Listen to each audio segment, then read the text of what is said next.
So,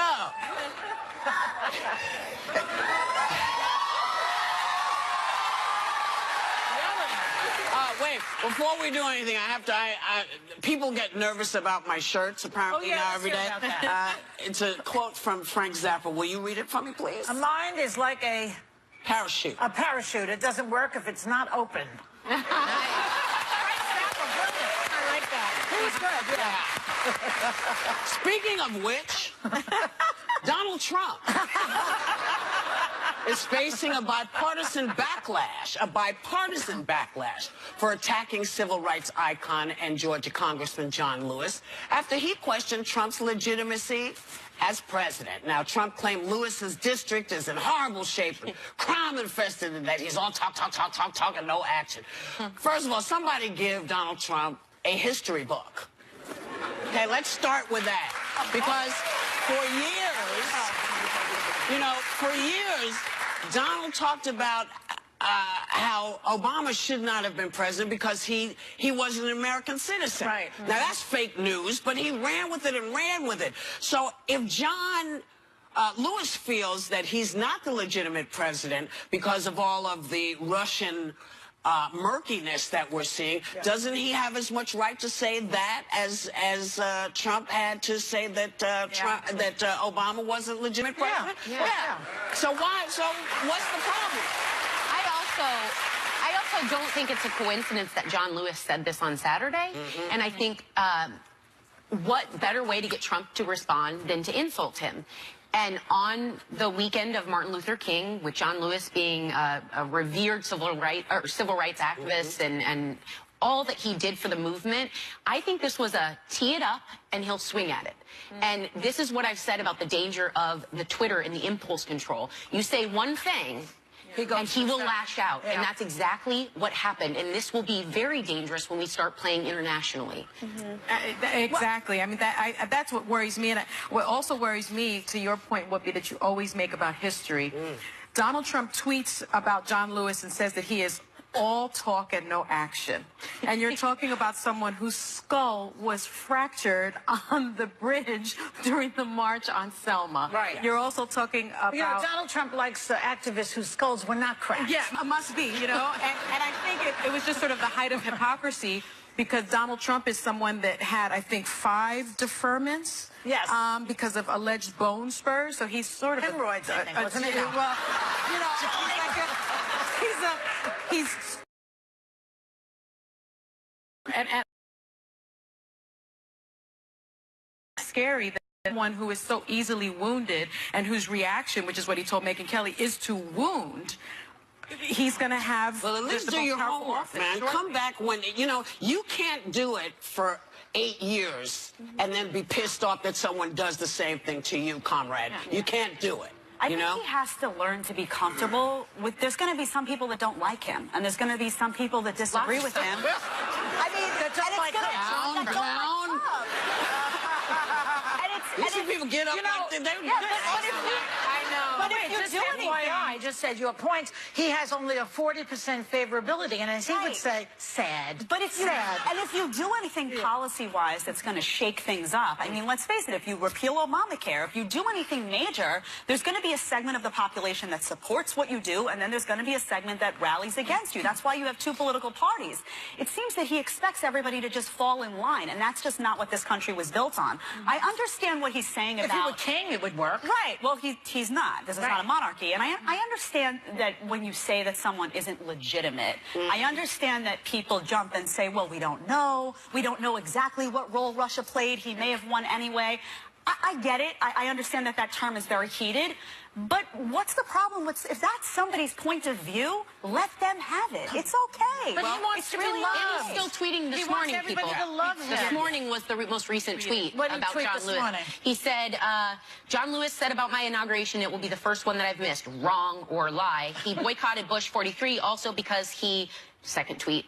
Thought it would be hypocritical to attend Bush's swearing in. He doesn't believe Bush is the true elected president. Sound familiar? Well, it's understandable because, you know, there were some questions there, too. We had suddenly the Supreme Court was involved. Listen, you're allowed to have, that's what America's built on, man. And if you're going to be the president, you better get yourself right because... People are going to be coming at you because there are questions about your presidency. People do have questions. Same kind of BS questions you might have had, had you been thinking. Had you thought about this, but you didn't think about this, and he's also cast this wide net this weekend, picking fights with German Chancellor Angela Merkel, NATO, CIA Director John Brennan, and Alec Baldwin. Right. You got too much time on your hands, man. You better be trying to figure out what to do. But you notice that he's got a lot of time. You notice that he picks on Angela Merkel, Meryl Streep, SNL. He never picks on the KKK or Putin. Yeah. Those two are they're fine. But they said nice things about him, Joy. That's exactly the point. But even if you had People a problem, need to notice things like that. if you had, let's say he did have a problem with Merkel's policy. He's talking about refugees and the fact that not Germany his takes. business. Let's say, well, you know what? He's Why going to isn't be it his business? He's going to be the future commander-in-chief of the United Then States. he should It is have his that business. conversation with right. her first, That's my point. not in Twitter. Hold it back. Yeah. Don't give it away. There's a time and a place for him. Yes, you're about to get a very prestigious position, and you can weigh in on these things, but weigh in on them in an appropriate venue. Yeah. Diplomacy. You don't exactly. Well, exactly. he's not Because if diplomatic. you weigh in on NATO and you expose that to everybody, now you have NATO allies worried. This stuff is very dangerous if you do it this way. Yes, but you see, this is part of the problem when you have someone who is out of control. I'm sorry that, he's keeping his Twitter stuff because he says he has more followers. He's going to keep his account, not use the POTUS account. Yeah, okay, so, but I thought you weren't supposed to keep personal accounts. See, I don't get it. Well, I don't understand. The thing that's scary is he keeps focusing on the numbers he has in the followers, but the problem is that platform, everyone's listening, and you can't bring it back. You can't dial it back. And was it Spider-Man or someone that said, with great power comes great responsibility? Spider-Man said that? Yes. I got it. That was right, Joy. But this is what keeps coming to mind when I think about the platform he has. The more he keeps speaking and focusing so much on the number, he's thinking quantity, not quality. The problem is, though, that one of the reasons he won, I think, was that there's a group of people that likes that he's a rule breaker, and they see that as a rebel, and he's going to, say what he feels, and he's not politically correct. And yes, I agree that there's too much political correctness out there, but you also have to be careful when you're the commander-in-chief or soon to be. You do hold a lot of power, and you can upset that balance throughout the world. So it's one thing to not be politically correct, and it's another thing you got to be smart. Yeah, I want to talk about that when we come Okay, back. so hold on. Let me go to break. I know. We'll be right back. Yeah.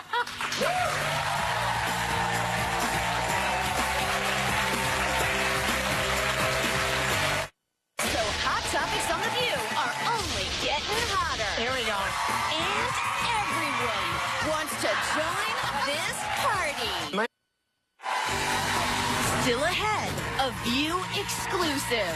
Tony and Grammy-winning superstar Jennifer Holliday reveals why she canceled her performance at Trump's inauguration. Then she's taking the stage right here.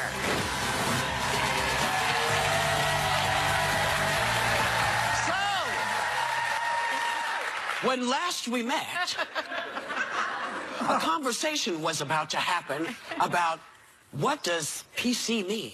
Let's rejoin the ladies at the table. What do you mean by I want to PC? know what it means, because whenever I hear people say, I'm tired of, I don't have to be politically correct anymore because Donald Trump is going to be the president, I feel like people are then hiding behind that and saying, now I can say all the racist, nasty things that you're not supposed to say, and now I have a license to say them. A lot of times it refers to national security, and people feel there's a reluctance to call terrorism, to say that it's Islamic extremism, that there's been a hesitance to, when you see a lot of reports in the news, something happens, there's a lot of reports in the news that come out that point to terrorism, that there's been a hesitance on the part of the Obama administration, this is the opinion of many, to say that, to call it what it is. So that's where it goes. Is that possibly because we want to jump to conclusions? Is it because I kind of feel like the last time we did that, we started a war and there were no weapons of mass destruction that we could find. Yeah. So I wonder if people are reluctant to say, let us make sure we know what we're saying. Well, they don't want to. Obama didn't want to conflate the religion of Islam with the terrorists, and so he was careful what he said. That's true. So as not to aggravate people for no reason. That's true. This guy aggravates people for any reason. Well, that's true. But when you find out that something is linked to Islamic extremism, I think I've noticed in several speeches over the last 4 years that there's been a hesitance to say it. That's where it comes from. I think that what those people think. Now, that's not to say I don't that think there are that's some what Trump people. means. The point you're making about some people potentially using that as an excuse to say horrific things. Absolutely. Sure, that happens. But I think there are a lot of good people out there that say, you know what?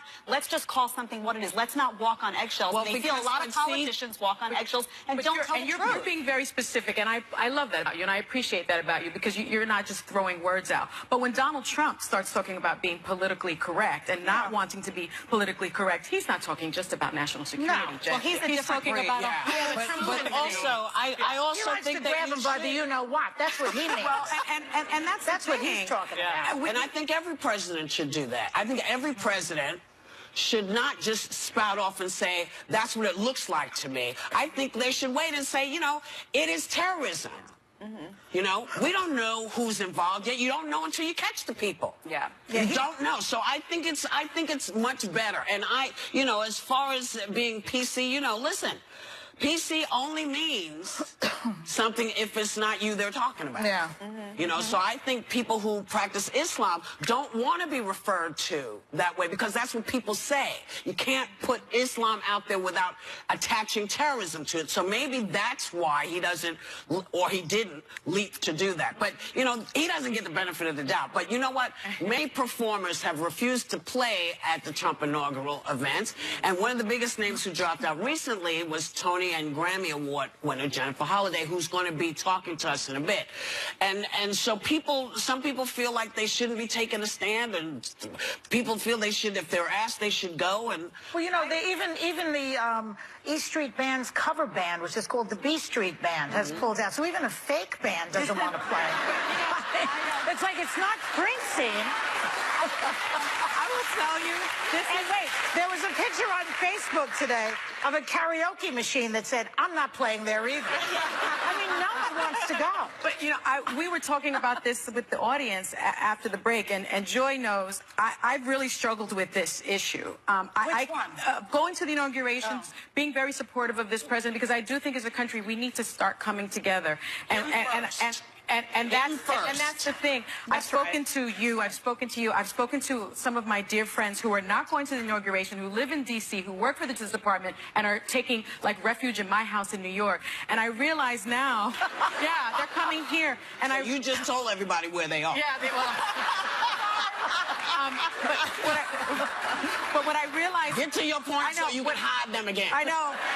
What I realize now is that Donald Trump is someone who, I'm a very traditional person, as many of you know, and he's someone whose values are the complete antithesis of my values. And I feel like if I attend the inauguration, somehow I am normalizing. He's not ready to be normalized. I can't do it. Ready to be normalized. As you just said, the first move is on his part. He has not shown us or me that he's normal yet at all. I find this topic so frustrating, though, in regards to like Jennifer Holliday. For me right now, I don't think an appearance is an endorsement. It doesn't mean I couldn't do, like, he makes me sick and I would be uncomfortable in front of him. So if they ask me, I don't think I personally could go.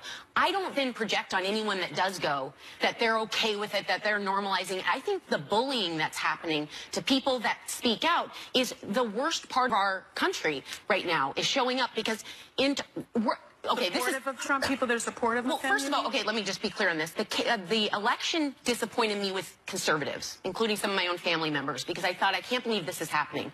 But post-election, the liberals and the Democrats have let me down. We are a group of people that speaks of tolerance, unless it's intellectual. And then we are more intolerant than anyone. I am not normalizing what Trump does, but to then project on a performer that's going and backlash and bully and come out online like trolls, that is evil, regardless of which side of it happens. So to me, feel like an endorsement? No, it doesn't feel like an endorsement. Let's find out from her yeah. why she decided to drop out. I think these performers, though, they have a right to either not to go or not go, because they, beyond being a performer, they're people, and they have to, you know, I always say, do what enables you to sleep at night. Yeah. And for some of them, I feel that they do for whatever reason see it as an endorsement. I'm a little disappointed just because I view the inauguration as something patriotic that's way beyond Donald Trump or Barack Obama or anyone. I see it as a coming together opportunity for Americans to say, you know what, it's a peaceful transition of power. Let's see what he does. That doesn't mean don't be critical if you don't like his appointees or you don't like his policy. I understand the need for criticism. That's what this country is based on. It's not about his policy. But on day one, I love that moment. And I had a lot of friends that objected to Barack Obama and did not go to that inauguration. And I said, Barack what? Obama never It's not said about anything him. misogynistic or racist. Okay, but you know what? You know what, though? But before he got there, you had people that were saying, you know what? This guy launched his campaign in the house of Bill Ayers. This guy sat in Jeremiah Wright's church, and they judged him based on that. And I said, hold on. Yeah. Let him do something first, and then judge Okay, it. so let Then me have a start. Let me conversation. start. It's not an equal. Wait a second. Policy-wise. What you're describing is not what an equal. It's not an equivalence. But why?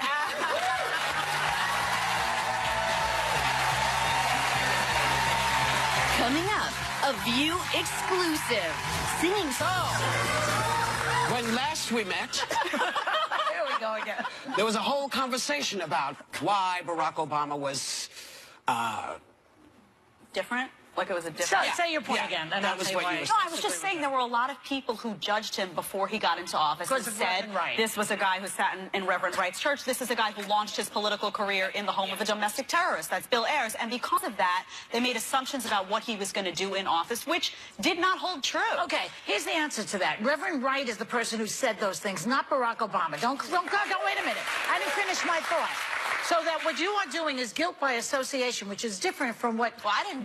just a minute. What Donald Trump has done. He is guilty by his mouth. Okay, Obama, you're making Obama guilty by association. And that is called McCarthyism. So it's a little bit different And also- from political correctness or whatever it is you were referring to before. May You I see the point out- difference? I do see the difference, but I do think there are people who made a lot of judgments about him before. Not because he was black, even was the it? fact that he... No, that too. That too. Well, and that's that just too. And pure also the racism. fact that he voted present a lot. They felt he wasn't going to be decisive about anything. There were a lot of judgments made. Okay, and then but he got into that's office not and that didn't equivalent hold true. to I'm not telling Mexicans you. No. are rapists. Women should be grabbed by their genitals. I'm not Give saying me it is. some help here. So I can you're doing the list goes on and on and on. There are just so many. And he's the one who said them. I'm not saying it is. I'm just saying, all I'm saying is that the inauguration, for me personally, is an opportunity to come together. At some point, you have to move forward. him first. That's why I keep saying, you know, he's got until, you know what, if he would just actually say, if he would actually just stop all the BS, I agree. one could actually maybe make your point. But because he keeps pouring hot oil on the issue, and just in terms of Reverend Wright, I'll tell you what I told my friend Elizabeth Hasselbeck about Reverend Wright. Perhaps Reverend Wright was angry when he got back from World War II, free in Europe, when he came back home and had to step off the side because he couldn't vote. Maybe he was angry for those reasons. But again, if we don't know our history, we know why people... Give me one reason. And give Whoopi one reason, both of us. Give me one reason why we should give him a pass. Besides that it's the My office. feeling is, look, I didn't vote for him. I've said it many times, but I do feel that I don't think he's going to come first. I don't think he's going to set the example. then- And I think we as a society are going to have to be bigger people than he But is. you know what? I do. We can't You know be what? because He's the freaking president. It is from the fish's head. You know, But the power rests with us. Shakespeare, Whoopi, go ahead. No, I'm just gonna say this. The fish Listen, stinks from the you head. know what? He is the president of the United States, and how he goes, so go we. And until he is big enough to say to Angela Merkel in private, listen, can we work together? Until he's big enough to say, you know what, John, let me think about what you're saying, because, you know, I felt the same way. Until he can be big enough, it's going to be hard for everybody else to get there. How about I should apologize. Yeah. I would like an apology. I think he owes an apology to women.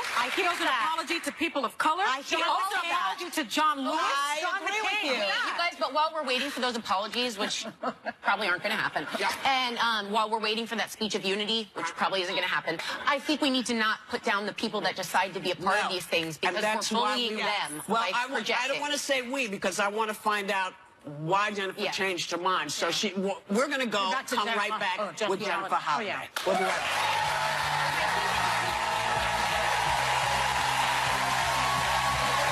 Coming up, a View exclusive. Singing superstar Jennifer Holliday reveals why she dropped out of Trump's inauguration. But she's not turning down our offer to perform live on The View.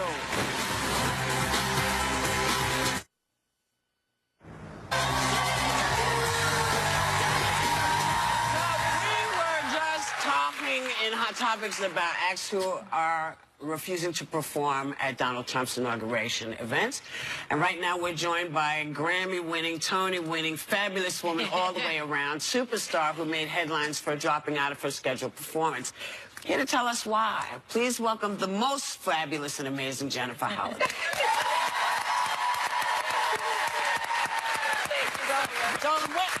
So you were going to go and perform, and what happened? Well, first of all, I woke up, I got the call about on Wednesday night, and so we began to talk about everything about doing it. I was just trying to think if I wanted to do it. Then Friday morning, I woke up and there was like this whole thing of terrible deeds and singing at the, I was like, damn, what happened? You know, because we hadn't really finalized everything yet. And I was like, oh my goodness, because I didn't know they were going to announce it and stuff. And I was like, oh my goodness, you know, and I was like,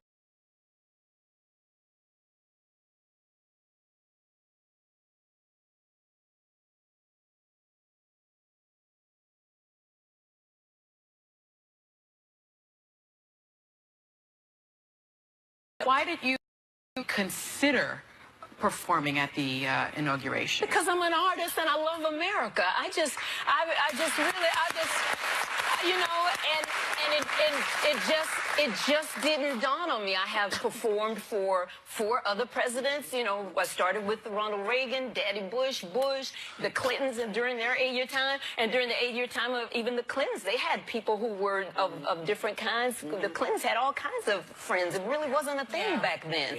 And so I didn't think anything of it. And I was like, oh, they want me to sing? Oh my goodness, I could see myself on the mall like Marian Anderson. I'm saying America, and I'm like trying to think about what I'm going to wear. I just really did not, it didn't dawn on me that this was like a bad thing and we weren't doing America right now. I was like, we're not doing America right now. I was like, oh, okay. We're doing something totally different. It just never really dawned on me. It was just my really honest desire that my voice could be used, and not everybody loves the way I sing, but still my voice, I felt, could be used as an instrument of healing and unity. We had we were going to do a ceasefire for 1 day, and I just thought it was okay, you know. And the Bush daughter sent the Obama daughter something, and I was like, okay, so we on our way here. And then I was like, we're not on our way. Oh my God. You know, so it was, I just did not think that we were that place in America. So you canceled your appearance at the inauguration event. You called it a lapse of judgment. So what was the lapse of judgment? Well, the lapse of judgment was that I didn't realize that people weren't really over the election. I guess things started back up again, you know what I'm saying? You start remembering things and the fires started burning, and although the Obama said move on and Oprah said move on, everybody said listen, you know, but the people have, you know, not finished with this. They want to get it, you know, all out. They want, you know, closure, you know, like a bad relationship. Say, okay, I want you to tell me, you know, what we're doing, and it's like, you know, it's kind of like I don't know. So I I missed all of that. And one reporter asked me, he says, well, where have you been the last 20 months? I said, I've been working. That's what I do. I'm a singer. I sing. And I've been out singing, and I turn on the TV every now and then to look what was going on. But every time I turn on the TV, it's some mess. It's some junk. It wasn't a lot of issues for a very long time. So I did miss it. When you called up the Trump people and you said, and I'm telling you, I'm not going. What was the response? What was the response? Actually, I didn't call them up. I just sent, an email and just said that it had gotten out of hand, that I was even receiving death threats at this point. Wow. And I had never experienced Which is never okay. Which is never okay. That's And I was terrible. receiving death threats from black people. I had been from black people, the N-word from black people, Aunt Your Mama from black people, who were saying they were going to kill me, who were going to How say do you know those were black people? Because I read everything. You know how you say, because at first I said, are these white people just messing with me? And I said, and I would push the button to see who was calling me, because your face is there. You can look at their thing or whatever. And I'm going, oh my God, these are black people calling me this. And they were saying, I should kill myself, or, someone should kill me. Are you kidding All over me? singing a song. I said, I just wanted to sing. I don't really understand. And so it did take people to point out to me, why that they felt it was the wrong decision. And everybody kept saying, well, why did you choose to support the gays that made you influence it? Because the gay community, since Dreamgirls, for 35 years has been faithfully there for me. And then also the article in the Daily Beast, they threw my own words back to me. And I'm not a liar or a hypocrite. So I had to look at my words, and they were hurting and they were pain. And I probably would have done the same thing if anyone else had painted the issues to me. But everybody was just hurling insults at me and calling me all kind of names. I don't see how you see through that. I was like, well, okay, they call them names, they mad, so it has, I don't know what the identifiable pain was, but the gay community through the Daily Beast was able to say, look, it's not just we want to be married. There are other things going on you're not aware of. I was like, okay, thank you, I'm gonna pull out. Jennifer, just so you know, I mean, some of us, me being one of them, I supported you through this process. And when you wrote an open letter to the LGBT community, and one of the things you said was, I was honestly just thinking that I wanted my voice to be a healing and unifying force for hope through music to help our deeply polarized country. I appreciated that statement. That's how I viewed it. I didn't see it as you endorsing Trump. I saw it as you wanting to be an artist and bringing people together. So I want you to know that there are many people around the country who appreciated that. Thank you. But I think what concerned me was that you potentially changed your mind because of the backlash. Because I'm so deeply concerned about people bullying. No one should have the right to make you feel bad about a decision that you make that feels right for you. Was it the backlash that changed your mind? What was it that ultimately led you to say, I have to do something different here? Was it that you felt it was wrong, or was it the bullies? What was it? No, I felt exactly like I said. The Daily Beast letter used my words to me, things that I had said with the community. So they said to me, if your words are true, and you're not a liar all of these years, otherwise everything you have said is a lie.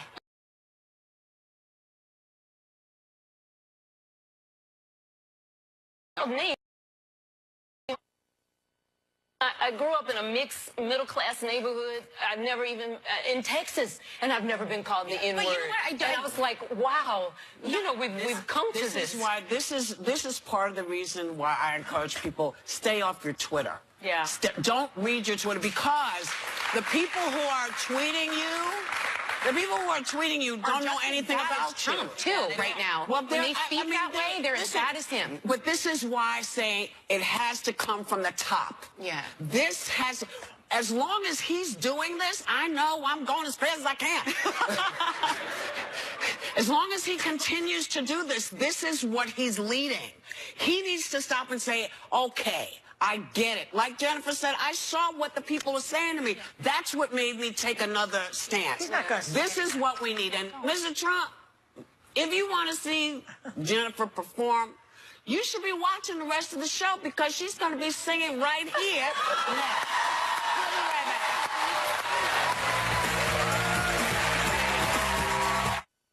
This week on The View, we're bringing you... On my topic. You know it. Wait. There's more.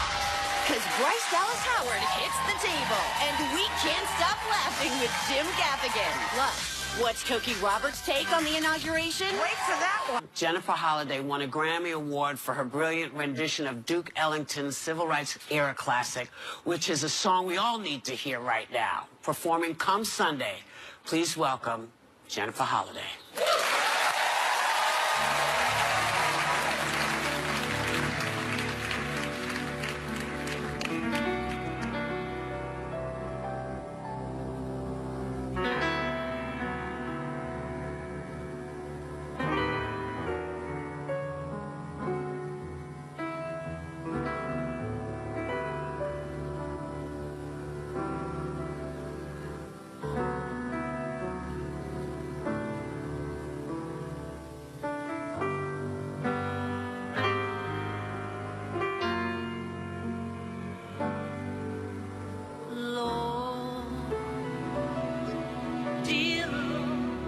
Of love, God Almighty, God so high above, please look down and see my people through.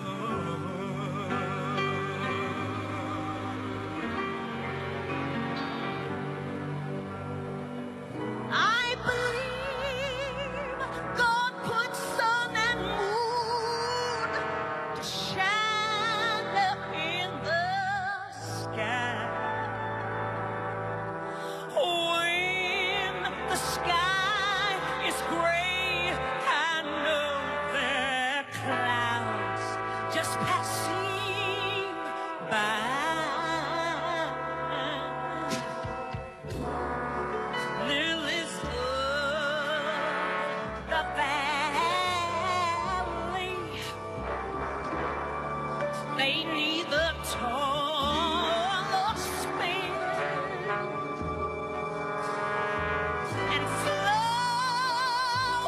bloom in springtime, and little birds sing.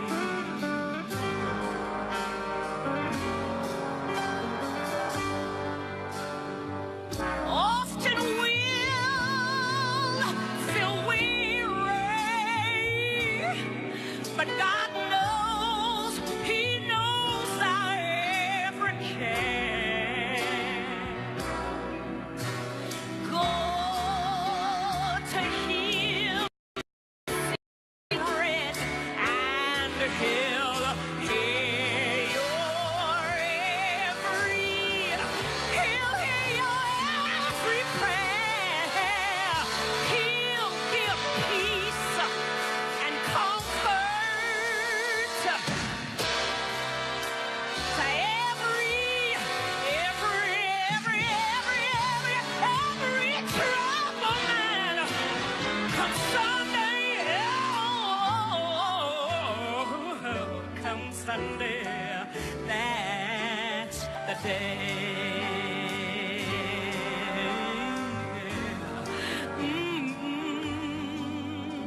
Lord, dear Lord of love, God Almighty, God so high above, come Sunday,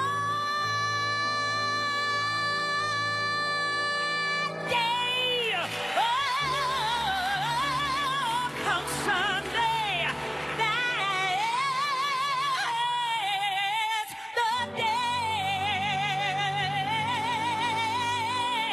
that's the day.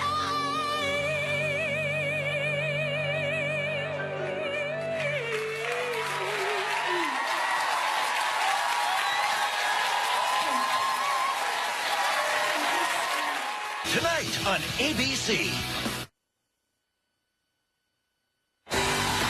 Tomorrow, Bryce Dallas Howard talks about striking gold with Hollywood's hottest men. Hey, first for comments, and That piece of music is brilliant. Thank you for having me. And everybody, you know, have a great day and take a little time to enjoy whatever. To point out to me, you know, why that they felt it was the wrong decision, and everybody kept saying, well, why did you choose to support the gays that made you influence it? Because the gay community, since Dreamgirls, for 35 years has been faithfully there for me. And then also the article in the Daily Beast, they threw my own words back to me, and I'm not a liar or a hypocrite. So I had to look at my words, and they were hurting and they were pain, and I probably would have done the same thing if anyone else had painted the issues to me, but everybody was just hurling insults at me and calling me all kind of names. I don't see how you see through that. You know, I was like, well, okay, they call them names, they mad, so it has, I don't know what the identifiable pain was, but the gay community through the Daily Beast was able to say, look, it's not just we want to be married. There are other things going on you're not aware of. I was like, okay, thank you, I'm gonna pull out. But just so you know, I mean, some of us, me being one of them, I supported you through this process. And when you wrote an open letter to the LGBT community, and one of the things you said was, I was honestly just thinking that I wanted my voice to be a healing and unifying force for hope through music to help our deeply polarized country. I appreciated that statement. That's how I viewed it. I didn't see it as you endorsing Trump. I saw it as you wanting to be an artist and bringing people together. So I want you to know that there are many people around the country who appreciated that. Thank you. But I think what concerned me was that you potentially changed your mind because of the backlash. Because I'm so deeply concerned about people bullying. No one should have the right to make you feel bad about a decision that you make that feels right for you. Was it the backlash that changed your mind? What was it that ultimately led you to say, I have to do something different here? Was it that you felt it was wrong, or was it the bullies? What was it? No, I felt exactly like I said. The Daily Beast letter used my words to me, things that I had said with the community. So they said to me, if your words are true, and you're not a liar all of these years, otherwise everything you have said is a lie.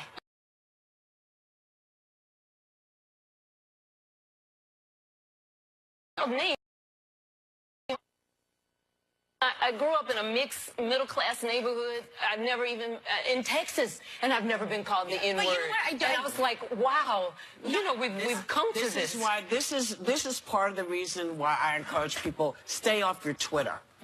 Don't read your Twitter, because the people who are tweeting you, don't know anything about Trump, too, right now. Well, when they speak that way, they're as bad as him. But this is why I say it has to come from the top. This has, as long as he's doing this, I know I'm going as fast as I can. As long as he continues to do this, this is what he's leading. He needs to stop and say, okay, I get it. Like Jennifer said, I saw what the people were saying to me. That's what made me take another stance. This is what we need. And Mr. Trump, if you want to see Jennifer perform, you should be watching the rest of the show, because she's going to be singing right here next.